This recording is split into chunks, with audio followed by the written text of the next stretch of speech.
Assalamualaikum warahmatullahi wabarakatuh. Tabipun, salam bahagia. Selamat datang di video pembelajaran sosiologi bersama saya, Ibu Febi Rulia Rasid, dengan materi membangun harmoni sosial untuk fase F kelas 11. Indonesia memiliki masyarakat yang heterogen, di mana kita mengetahui bahwa kita hidup berdampingan dengan individu-individu yang berbeda agama, suku, ras, dan budaya. Kita harus menyadari pentingnya toleransi agar terciptanya sebuah harmoni sosial di dalam kehidupan masyarakat. Harmoni sosial akan terjadi apabila setiap individu-individu dapat menjalankan kehidupan bermasyarakat secara tertib, tentram, nyaman, dan teratur untuk mewujudkan cita-cita hidup yang didambakan. Anak-anak, mari kita saksikan cuplikan video berikut ini.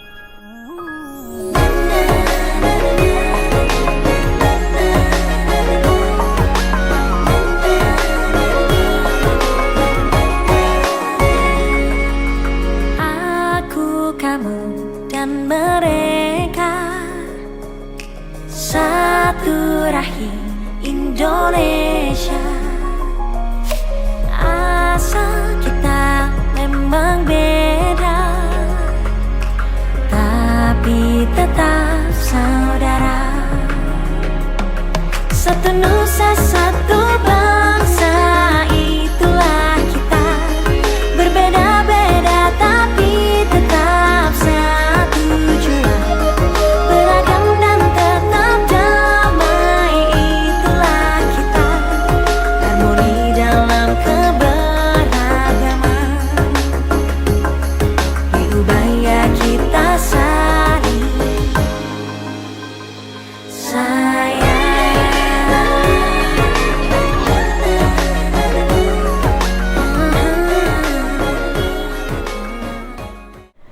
Bagaimana setelah kamu menyaksikan cuplikan video tadi? Indahnya sebuah persahabatan, di mana perbedaan tidak menjadi rintangan untuk saling memengerti. Sekarang, mari kita bahas pengertian dari harmoni sosial. Harmoni sosial merupakan harapan yang disadari bersama dalam tatanan kehidupan masyarakat, sehingga kebutuhan setiap individu dan kelompok dapat terpenuhi dengan baik. Harmoni sosial dapat juga diartikan sebagai suatu kehidupan sosial yang seimbang. Hal penting pertama yang akan kita bahas ketika berbicara mengenai harmoni sosial adalah kesetaraan sosial. Agar harmoni sosial terwujud dalam masyarakat, prinsip kesetaraan harus diterapkan di tengah-tengah diferensiasi dan stratifikasi. Memang, stratifikasi dan diferensiasi melahirkan kelompok-kelompok sosial dalam masyarakat.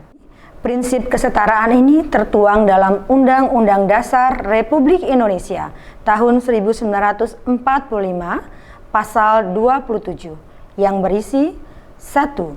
Setiap warga negara bersamaan kedudukannya dalam hukum dan pemerintahan dan wajib menjunjung hukum dan pemerintahan itu dengan tidak ada kecualinya. 2. Tiap warga negara berhak atas pekerjaan yang penghidupan yang layak bagi kemanusiaan. 3. Setiap warga negara berhak dan wajib ikut serta dalam upaya pembelaan negara. Dengan demikian, secara yuridis maupun politis, semua warga negara memiliki persamaan kedudukan, baik dalam bidang politik, hukum, pemerintahan, ekonomi, dan sosial. Jika dalam masyarakat prinsip kesetaraan dapat diterapkan dengan baik, maka akan tercipta kehidupan yang harmonis. Tidak akan ada perlakuan diskriminasi dalam masyarakat. Hal penting kedua yang akan kita bahas ketika berbicara mengenai harmoni sosial adalah integrasi sosial. Integrasi sosial merupakan proses penyesuaian unsur-unsur yang berbeda dalam masyarakat sehingga menjadi satu kesatuan. Unsur-unsur yang berbeda tersebut dapat meliputi perbedaan kedudukan sosial, ras, etnis, agama, bahasa, kebiasaan, sistem nilai, dan norma. Suatu integrasi sosial dapat berlangsung cepat atau lambat tergantung pada faktor-faktor berikut ini. 1. Homogenitas kelompok. Semakin homogen atau masyarakat dengan tingkat kemajemukan rendah, maka proses integrasi semakin cepat. Dan sebaliknya, semakin sebuah masyarakat heterogen, maka proses integrasi akan semakin lambat. 2. Besar kecilnya kelompok. Pada kelompok kecil, penyesuaian atau integrasi sosial akan semakin cepat. Sedangkan semakin besar kelompoknya dengan tingkat kemajemukan semakin tinggi, maka integrasi sosial akan semakin lambat tercapai. 3. Mobilitas geografis.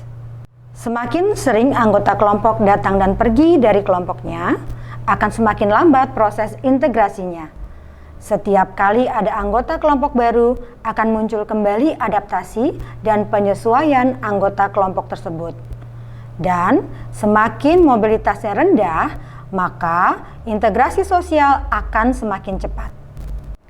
Yang keempat, efektivitas komunikasi.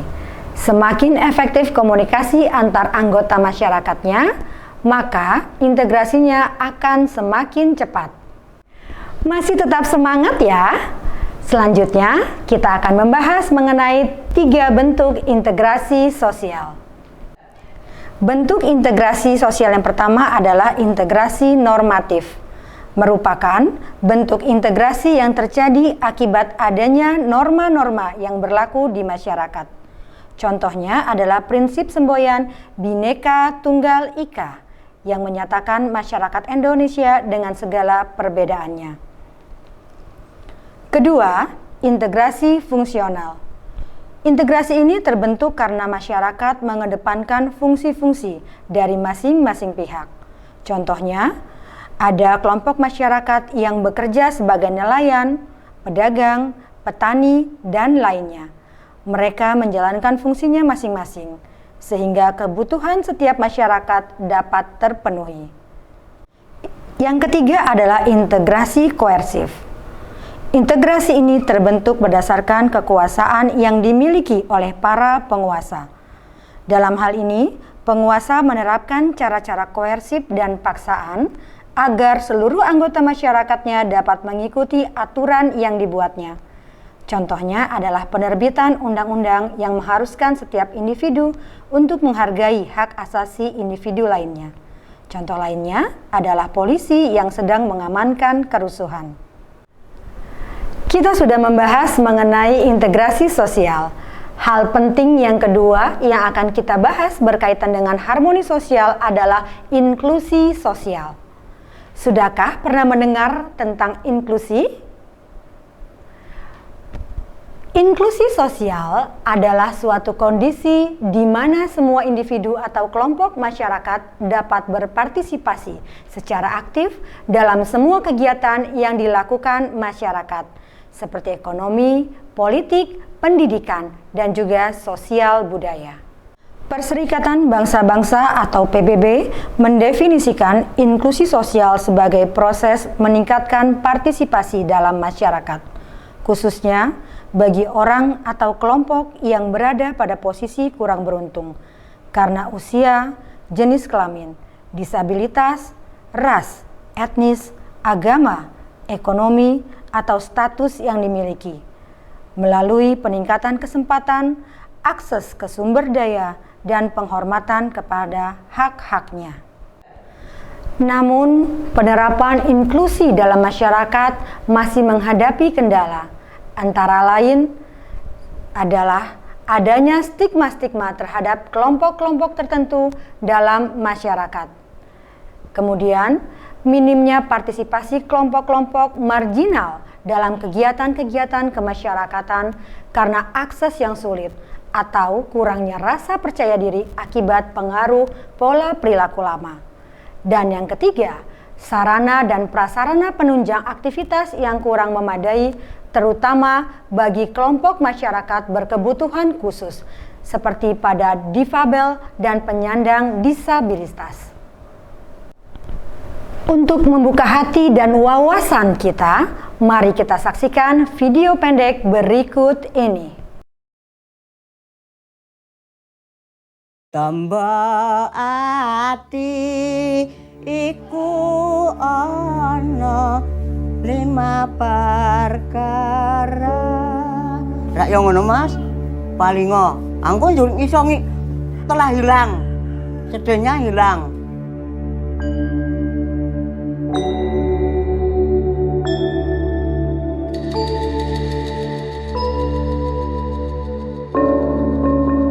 Ketabrak sini kaki kanan, terus saya dibawa ke rumah sakit.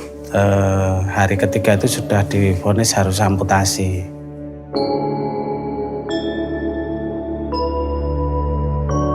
Namanya Wintolo, ponakan saya itu dekat tapi tidak satu rumah, sehingga batin saya sudah terjalin betapa sedihnya bulik saya dan keluarga besar saya melihat keponakan saya yang menjadi tunanetra itu sendiri. Kok ora weruh apa-apa, kok rasane ning nek padang ya padang, ning nek peteng ya peteng. Kula ki ya sok ngrempelu ngoten niku Mas, yen nek putih ki rupane kok ngopo, abang ki kok ngopo. Ngoten niku Mas.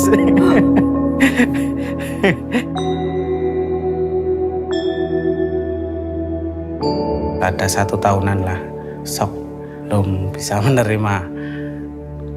Sekarang sudah kalau ketemu difabel ya sudah kayak saudara gitu. Kalau dulu ya kan melihatnya ya memang orang yang ya itu orang lain gitu. Kalau setiap pemimpin itu masih punya pemikiran bahwa masyarakat itu masih terbagi-bagi dalam kastanisasi, inklusi maupun pembauran, itu nonsen.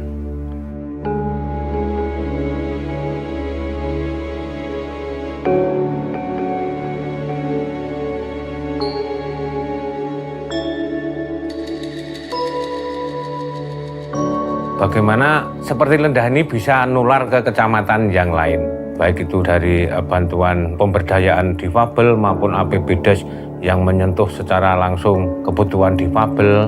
Kalau kami dari panggilan hati nurani itu untuk bisa merasakan bagaimana penderitaan akan timbul dengan sendirinya, dan itu bisa dibuat-buat.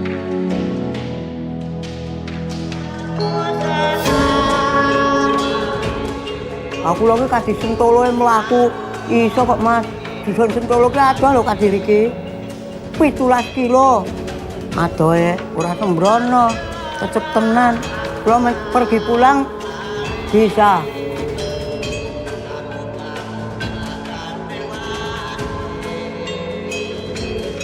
Saya kan nggak minta dikasihani, yang penting dihilangkan aja hambatan saya untuk bermobilitas atau apa, itu kan fasilitas untuk berbaur kepada masyarakat. Nanti saya bisa setara dengan yang lain.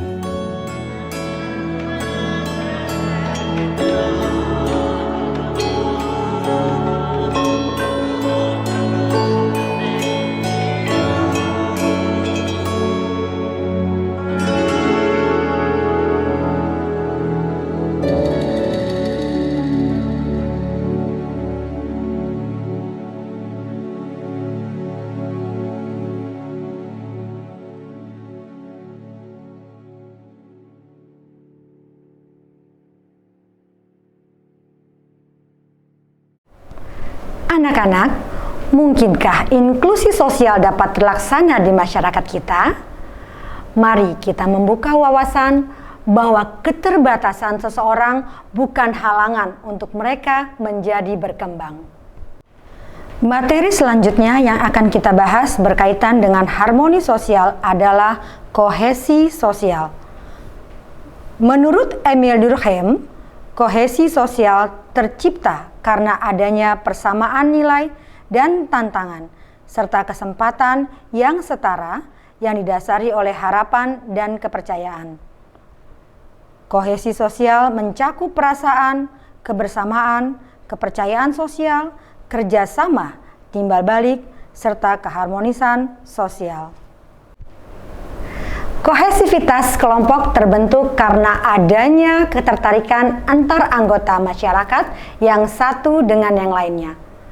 Dengan demikian, semakin kohesif sebuah kelompok, maka makin mudah pula anggota-anggotanya tunduk pada norma kelompoknya.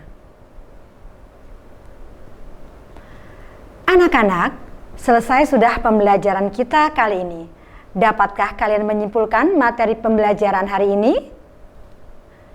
Tepat sekali. Hari ini kita membahas mengenai kehidupan masyarakat berkaitan dengan harmoni sosial.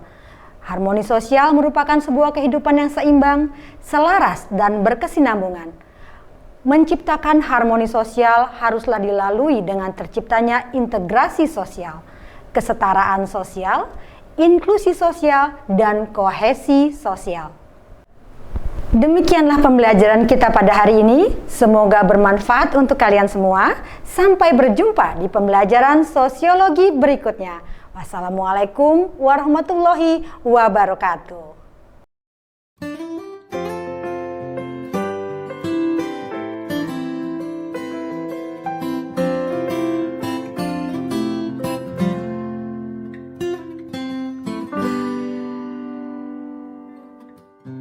Hidup begitu singkat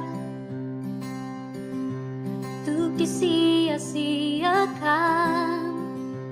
Yakinkanlah hatimu, melangkahlah walau perbedaan menerpa. Perbedaan adalah anugerah darinya yang maha kuasa, yang kan selalu kau kagumi ragamnya, hingga kau memahami keindahannya. Oh, tak ada yang lebih indah dari arti kebersamaan. Kita tertawa bersama, walau dalam keragaman kita dapat menyatukan perbedaan dengan rasa.